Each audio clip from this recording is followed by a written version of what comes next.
Welcome to Quastels Roundtable. I'm Dipti, Shah, partner in the employment department at Quastels.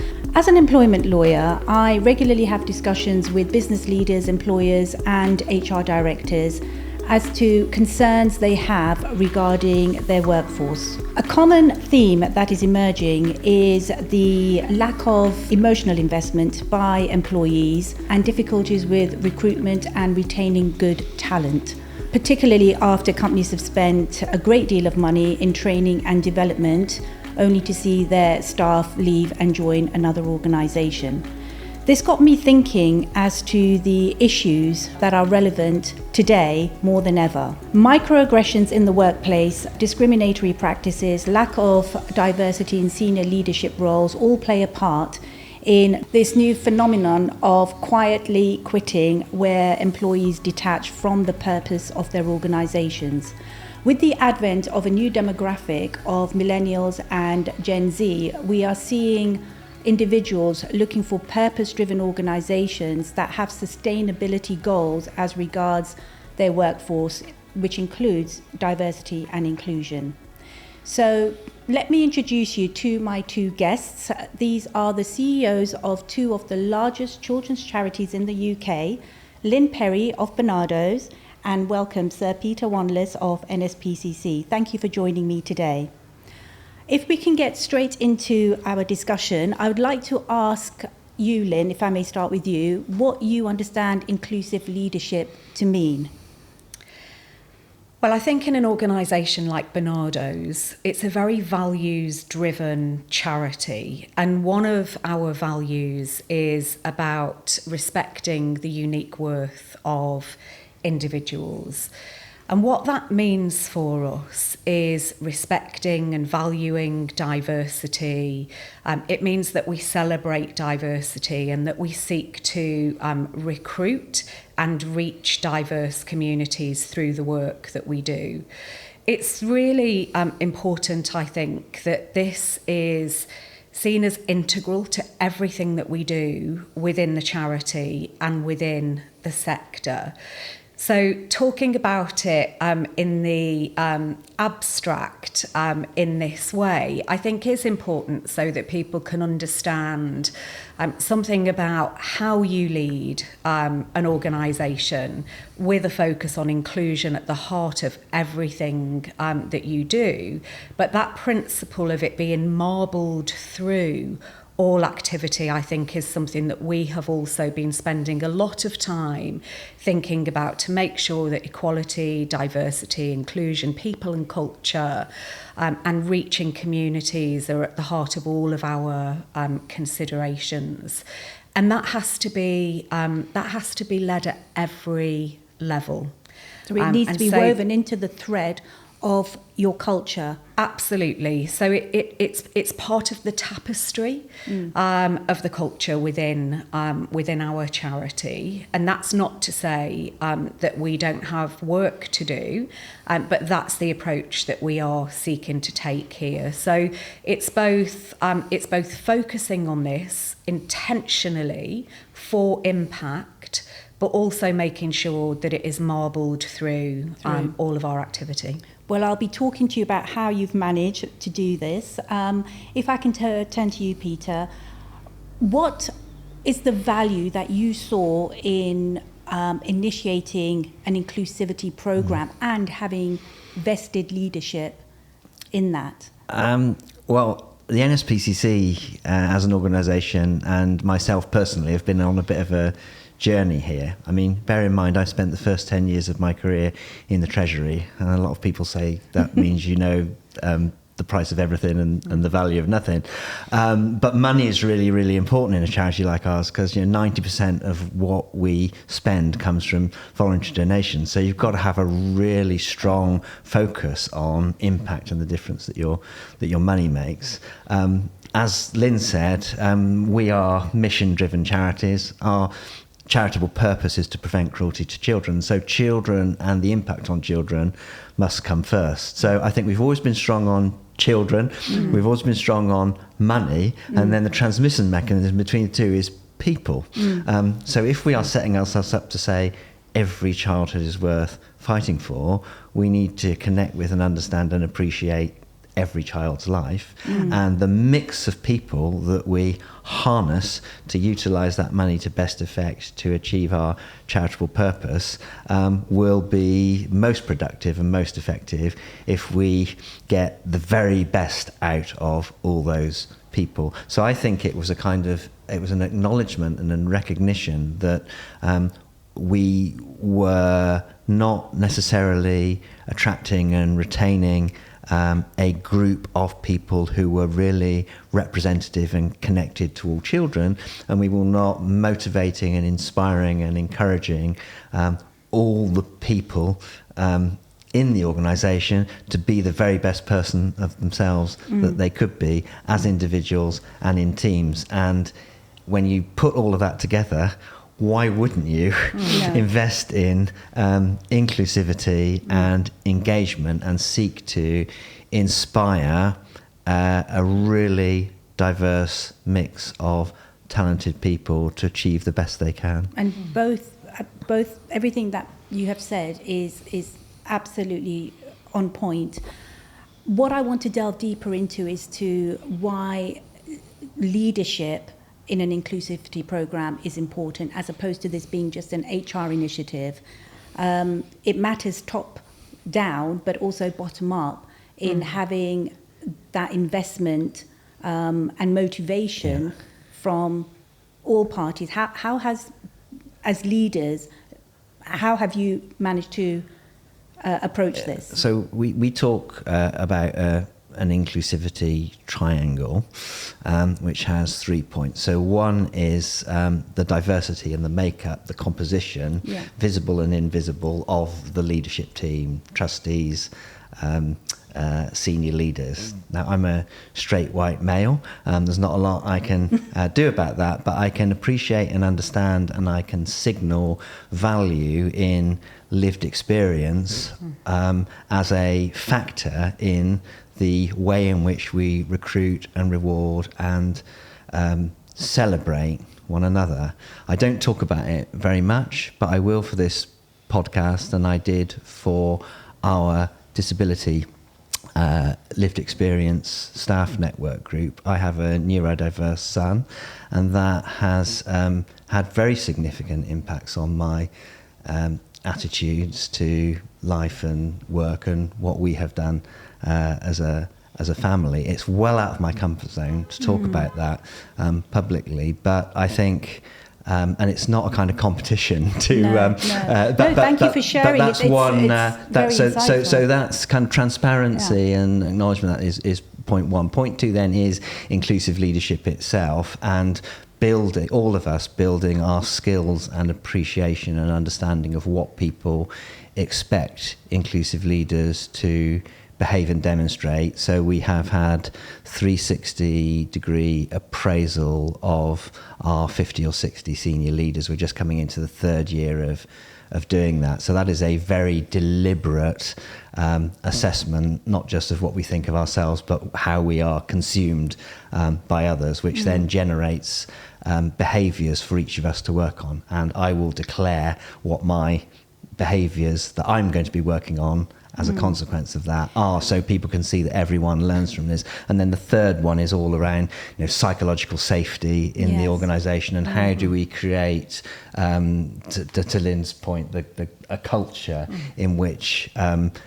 everyone feels that they are comfortable to be the best version of themselves that they can be, in pursuit of the charitable purpose that we're seeking to achieve. And we might get onto it, but I think one of the greatest dilemmas for us as campaigning organisations that want to attract really opinionated people who feel extremely strongly about all sorts of issues, distinguishing personal passion from organisational campaigning positions and personalities is really important. There's a reason why Barnardo's and the NSPCC have been here for well over 100 years, and that's because we stand for something, and we've been focused on something, and helping people appreciate corporate messaging as distinct from individual No, of messaging course. and campaigning is important. Let me ask you, Lynn, just drawing on what Peter has said,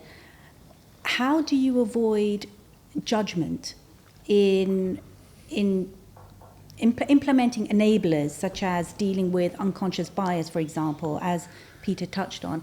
How do you get buy-in from your staff, from your workforce, and make them feel safe that they can discuss issues that they perhaps need to improve on without judgment? Yeah, I think the creation of a culture where there is psychological safety is absolutely at the heart of that. One of the things that I think is really important in creating that, though, does come back to leadership. So I think signalling your intent and the priority that diversity and inclusion have for you as a leader is a really important component part in that. So I chair a corporate equality, diversity and inclusion board within our charity that's made up of a number of different colleagues from across the charity in different departments who are very passionate and purposeful about particular areas of diversity and inclusion, and who align that very closely with the things that we want to see, the things that we want to do, the things that we want to change for children, young people and communities. We also have a committee of trustees focused on equality, diversity and inclusion. So right from the top, we are signalling our intent, our desire to impact, and critically, I think it talks to one of Peter's points. We are very long-standing charities. You know, we have very rich heritages. And one of the things that's true, I think, of both Barnardo's and NSPCC is that we have had to evolve in order to remain relevant and responsive to the communities that we serve and the changing demographic profile of children and young people. So for me, there is something here about this is right at the heart of our why, right at the heart of why we exist. And I believe that most people join Barnardo's because they believe in our purpose. They are mission driven, they align with our values, and they want to make a difference for children and young people. And I think continuously coming back to the why and relating that back to core purpose is really important for us. But we're a relational organisation. We work with people. And so what's really important is that our people who are going out to serve those that we are here for, that they feel safe and respected and included and a sense of belonging within the Barnardo's community. And so we have focused more recently in our people and culture strategy on equality, diversity, inclusion as one of the core pillars of that strategy. We've appointed to a permanent executive director for people and culture. We've appointed to a head of equality, diversity and inclusion, and we've invested in that. But part of that has been about reaching people within our charity and connecting them into this in a really meaningful way. Can you give me some practical examples of how you have made the changes at ground level, having managers invested in an inclusivity program? What are the subtle changes you have had to make or offer to your workforce for them to build trust that this isn't just leadership, executive talk? I do appreciate you've created committees. You're looking at this purposefully to serve the children. But on a practical level, what differences have been embedded or changes have been embedded where people feel they want to apply to Barnardo's because they have an inclusivity program, they are committed in the long term, or people who are already there believing that there is a career path for them in leadership roles. Perhaps they didn't start from the best socioeconomic background, but they can see that there is a firm commitment. How do you build that trust? What have you implemented? If I can ask, perhaps, Peter, if we go with you first. At a management level, I referenced the 360-degree appraisal of senior leaders, which has been very visible and consistent.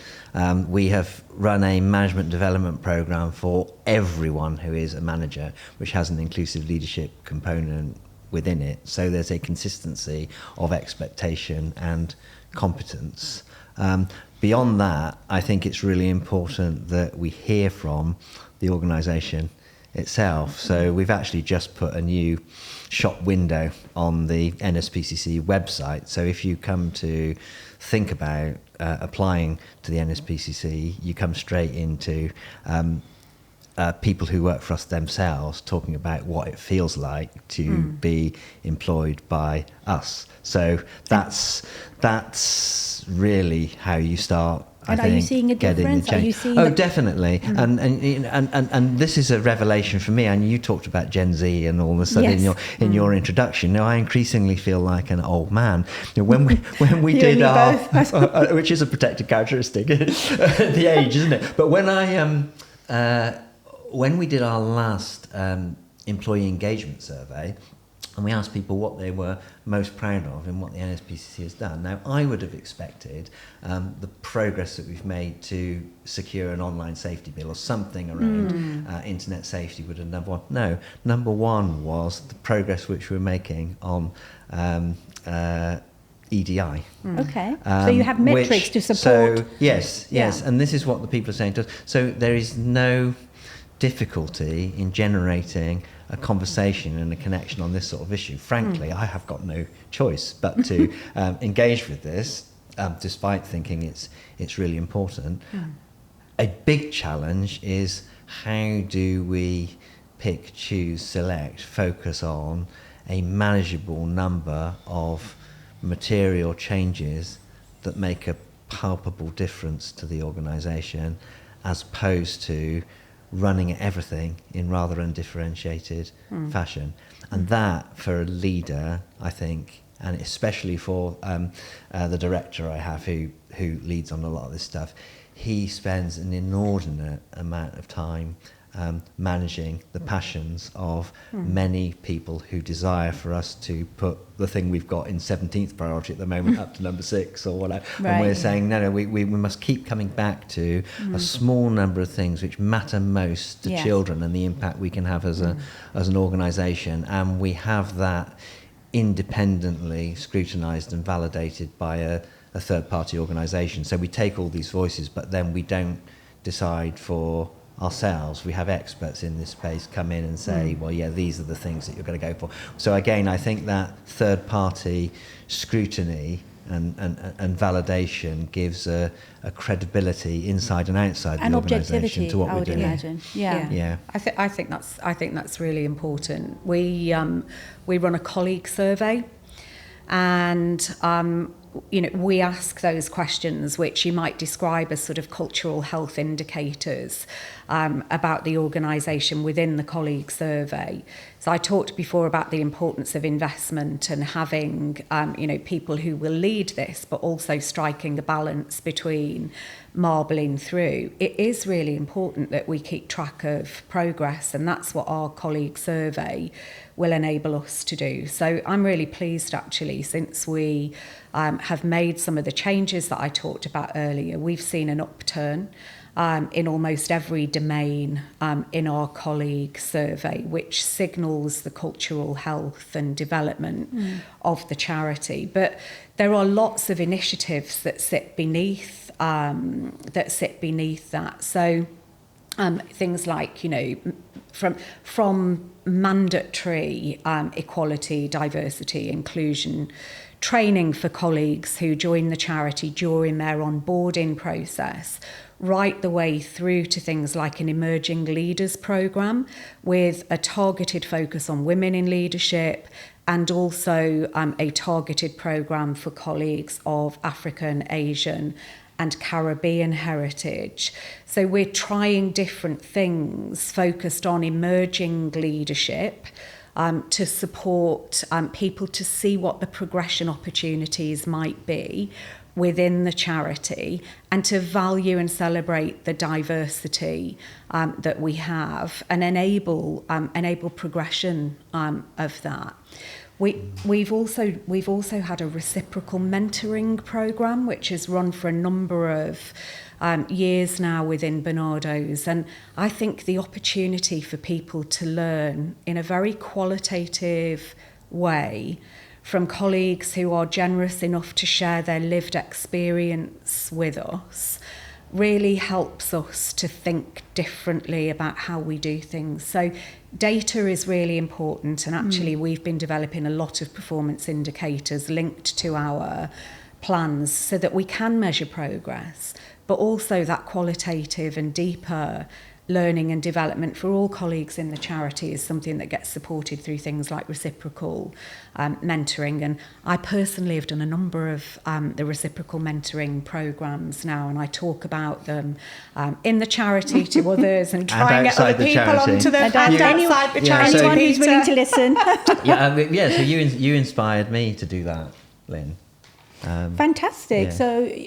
So you, can I ask you, your mentorship would be at what level? Could it be at any level of partnering, or is it that you look, for example, at the emerging leaders only? How do you vest yourself into the heart of the workforce with that program? So we have a structured program, and clearly it's coordinated, where people can put themselves forward as mentors, but it's actually leadership level colleagues who are the mentees. Oh, right. And so, it's quite interesting in terms of the dynamic, because often leaders are asked to mentor. Yes, correct. And in this particular relationship, the lived experience of the mentor is mentored upwards. Yeah, that's a great idea. And leaders become the mentees. And I think one of the things that's really important in this space is accepting that you can always learn and grow. And that for me is, far more powerful than, a training program or metrics about who's completed what courses. There is something much more fundamental through the reciprocal mentoring program. And every day is, I use this phrase a lot, every day is a school day. And you have to have, I think, as a leader, humility and a recognition you've always got something to learn. Absolutely, vulnerability is really important. We will not always get things right. If we can approach everything that we do with a spirit of openness and humility and a commitment to learning, I think reciprocal mentoring can be really powerful. That's a great idea, excellent idea.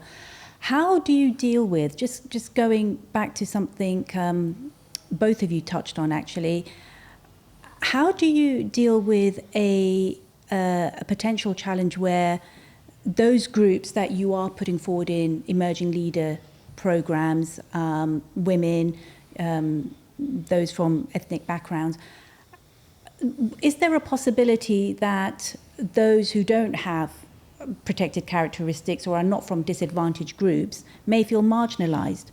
Does it become us versus them culture where they feel that they are being deprioritized? I think that's always a risk, and I could bring into here my experience as the president of Somerset Cricket Club. I was going to mention that because both Somerset Cricket Club and the NSPCC are organisations with fantastically powerful foundations in people of a certain age and experience, and both those organisations are hugely successful because of what they've achieved in the past. So I do think it's vitally important to lead in a strengths-based way that respects why you are where you are.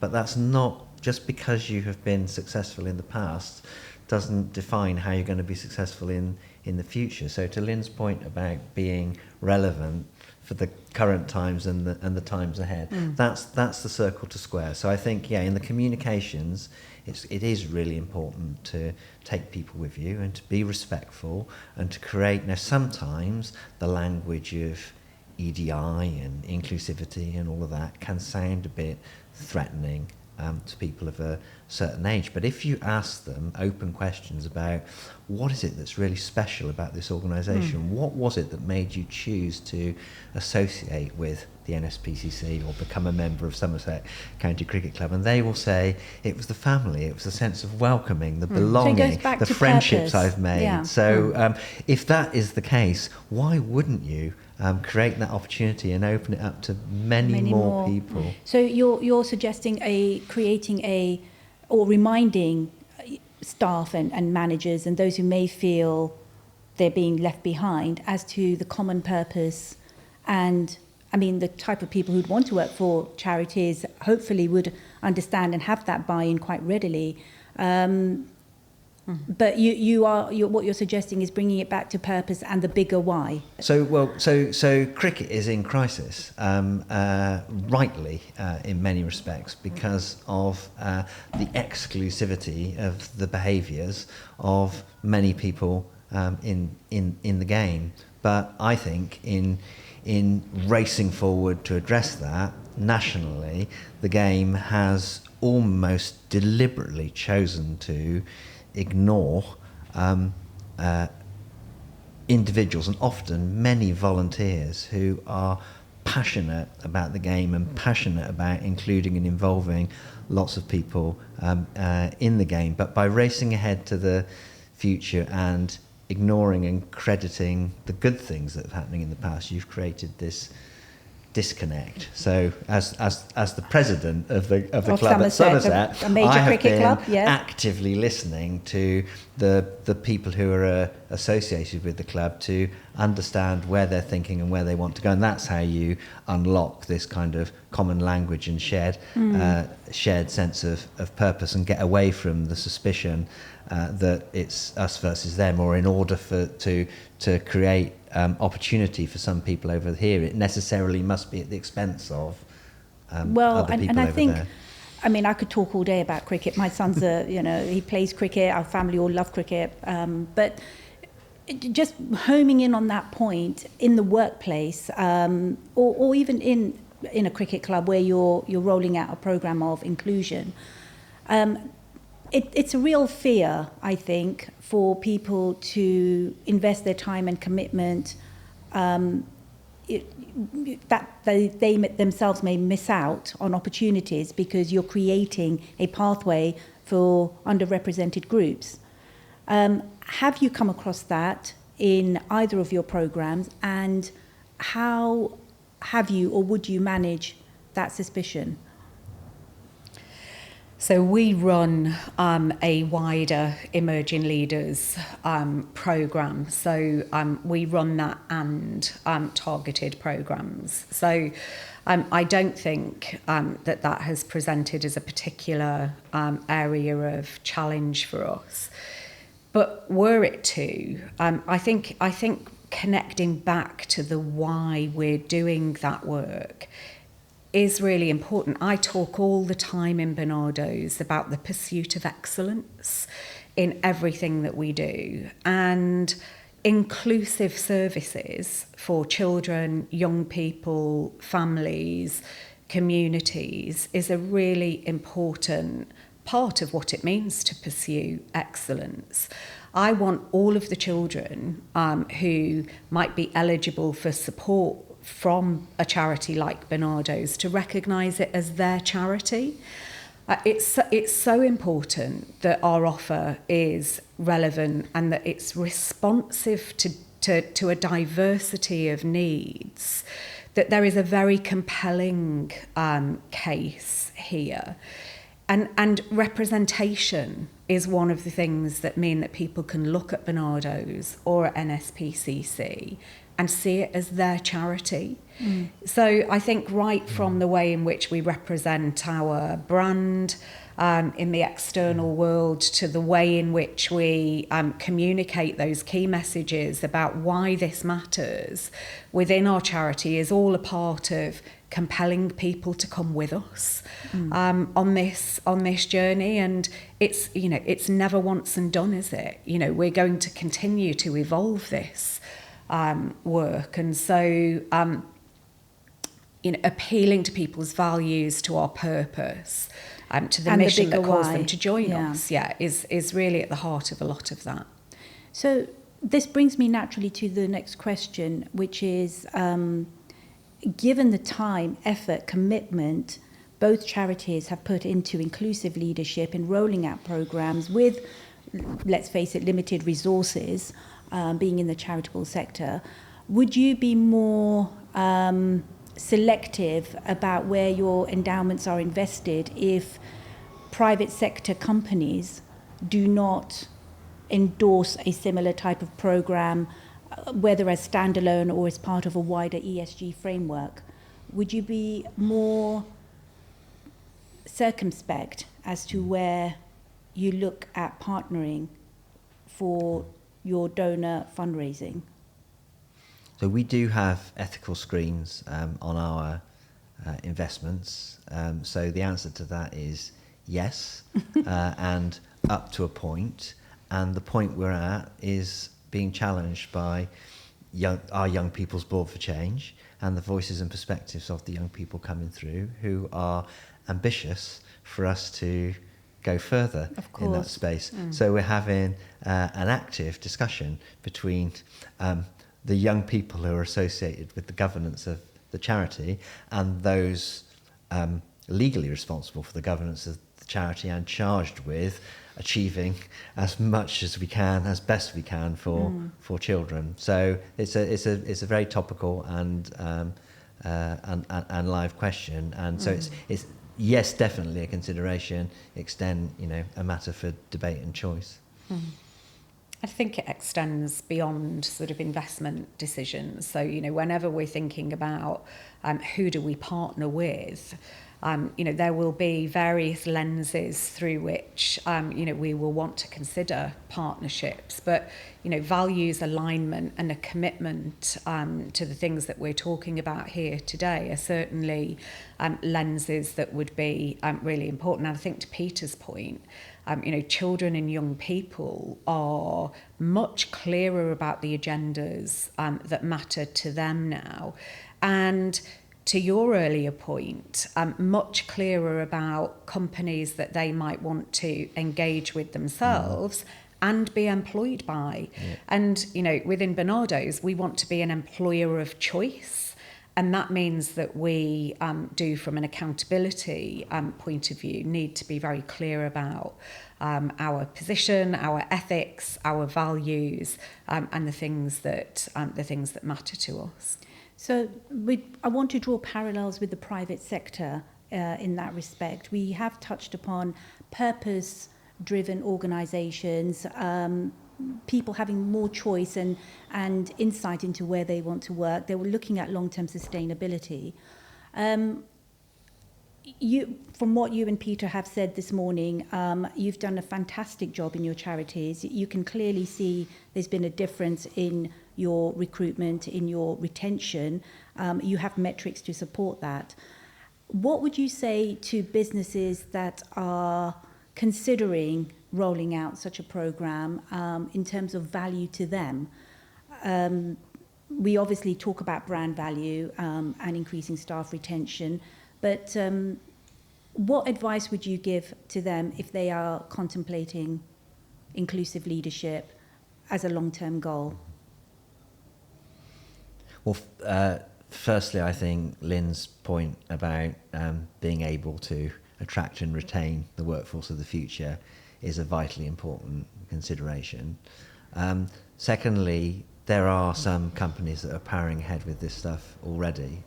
My instinct is they'll be gaining a competitive advantage from that. I don't know, but in some of the fundraising relationships which we're exploring with companies now, they're actively asking us questions in this sort of space because they want to know, well, what are we doing here, and just the same What can for you us back the other way. demonstrate? Yeah.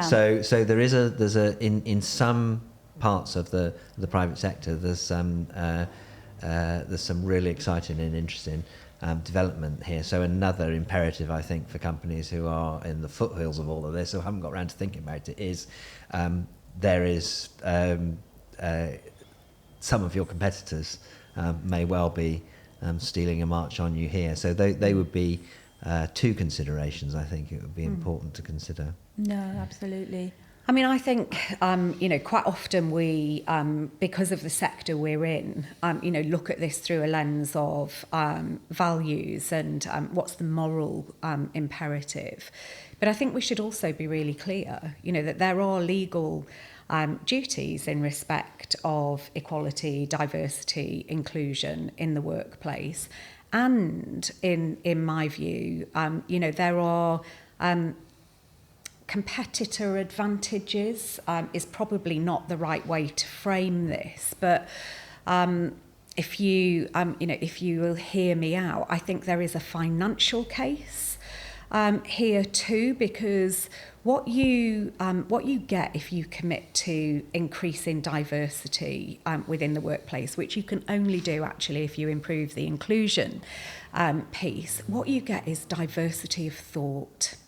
And you get diversity of experience. And in organisations like ours, where principles of co-design and co-production are really important to make sure that our services are relevant and respond to the needs that we exist to serve, having that diversity actually is a real asset to us. So I think there is a business imperative here, because what that leads to, in my view, are better, more inclusive services that achieve greater impact. So across all of those domains, whether it's legal responsibilities, moral and ethic and values driven responsibilities, there is also a business imperative here. There is. I suppose in order to recognise your clients' or customers' needs, you need to have that insight into their lived experiences, into what their communities value, in order to have that reach and have that perhaps market share that you are looking for. You will have the edge if you are able to resonate with your customer base, as you have said, with the children that you are looking to serve, the communities that they grow up in, their cultural differences, how you can reach them on that level. And in a similar fashion with private sector, they are looking at building market share, increasing brand value. Well, if you're restricting your creativity and innovation to only one type of person that works for you, then you are missing out on a whole market percentage. Absolutely. So you're quite right. I mean, there is a compelling business case there for leaders to think about seriously, having an inclusive leadership program. If I can talk about your presidency at the Somerset Cricket Club, have you considered rolling out a parallel initiative of inclusivity at the club? Well, one of the attractions about being the Somerset president is that I have this grand title, but zero responsibility formally for anything. But that does allow me to interfere in whatever the club gets up to. And clearly, issues of diversity, equity and inclusion are huge in the game of cricket. And we've had this great, big and important report that has come out, and the game is facing up to some really important issues. So yes, led by brilliant people, particularly in and around the Somerset Cricket Foundation, who are working increasingly closely with the club itself. There's a whole programme of activity looking at protected characteristics and going right back to the early ages and asking, what are the barriers to development of brilliant cricketers throughout the southwest. And there's particularly there's a class issue that is looking at being addressed there. So there interesting and important times for the game of cricket to get very much better at this. Well, recognition and awareness is a start, and it's heartening to hear that steps are being taken in that arena. If I can, before we finish up, just touch on the difference. We've mentioned equity and we've mentioned equality. If we can touch on the difference between the two so that our audience can understand what we mean when we talk about equity over equality. Lynn, would you like to? Yeah, so I think it's interesting, isn't it? Because we've been talking about this quite a bit in the charity, because we talk about our equality, diversity and inclusion plan. And increasingly, we've been talking about equity. I suppose, one of the things that we've been focused on in that is how do we develop the sort of initiatives and programs and approaches that I've talked about today that create both equality of opportunity, but are also focused on achieving equity. And it necessitates us to be really clear about what our starting point is, and acknowledging the way in which bias and discrimination operate, and reflects back a little, I think, to the question that you were asking earlier about how do we manage tensions that might arise. Well, understanding actually that people will have a different starting point, I think is a really important part of then thinking about what is your approach to trying to achieve change within a charity and in any organisation, but for us in our context, what does that then mean for us, both in the way in which we recruit, the opportunities that we create for progression and development for colleagues, but also in the way that we develop and design our services. And I think it's a different starting point and it leads to a different approach. I don't know if you'd agree. 100%. I thought that was a brilliant answer. And I think that grounding this work in data and evidence, and then putting that up against the charitable purpose, what it is we're seeking to achieve, creates an unanswerable case for a prioritised set of actions. So I suppose what we're saying is equality is giving everyone a fair opportunity and access to development and career progression. Equity is recognising the differences between individuals and creating a level playing field for them to embrace those opportunities. Yeah. And it's not often recognised by businesses that there is a difference. As you said earlier, Lynn, they often focus on just ticking the boxes to meet the legal requirements, but they don't think beyond that. And this is where, as I said at the outset, the problems are now surfacing, where they are getting employees who perhaps remain employed, but are just not emotionally invested in the purpose of the organisation. They do their bare minimum, they go home, they don't want to know anything more. And you also have difficulties with recruitment, because the organisation that is looking to recruit perhaps isn't an employer of choice, because they don't have these programs or these purposeful approach to inclusivity that matters to the younger generation. So understanding equality and understanding equity, and then creating a plan around that, as you have suggested, is probably the way forward. I think. Well, structural inequalities exist in our society, don't they? They do. And so they are going to exist in our workplaces.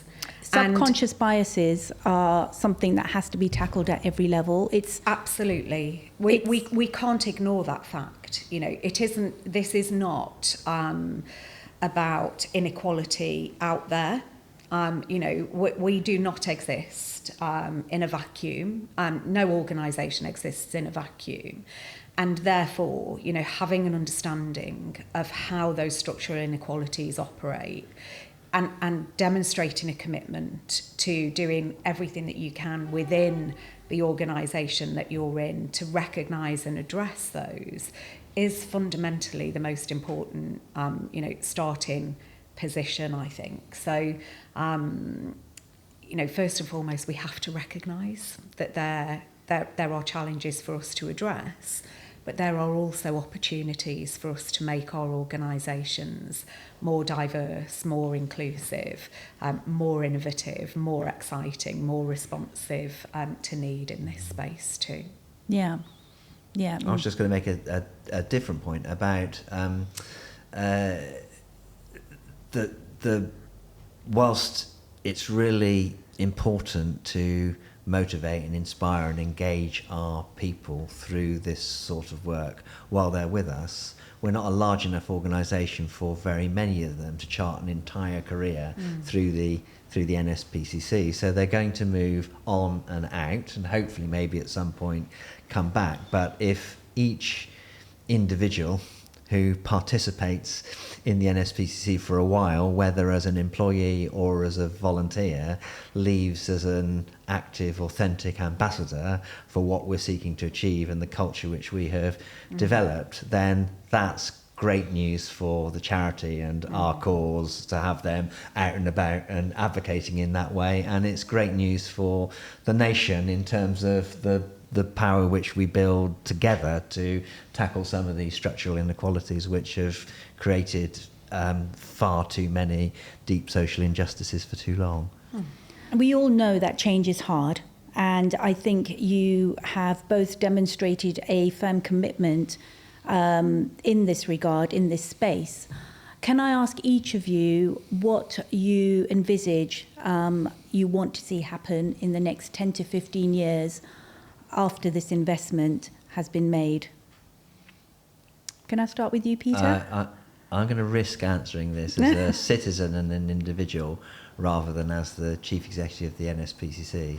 So I referenced my neurodiverse son earlier, and I referenced the dangers of confusing personal passions with organisational ones.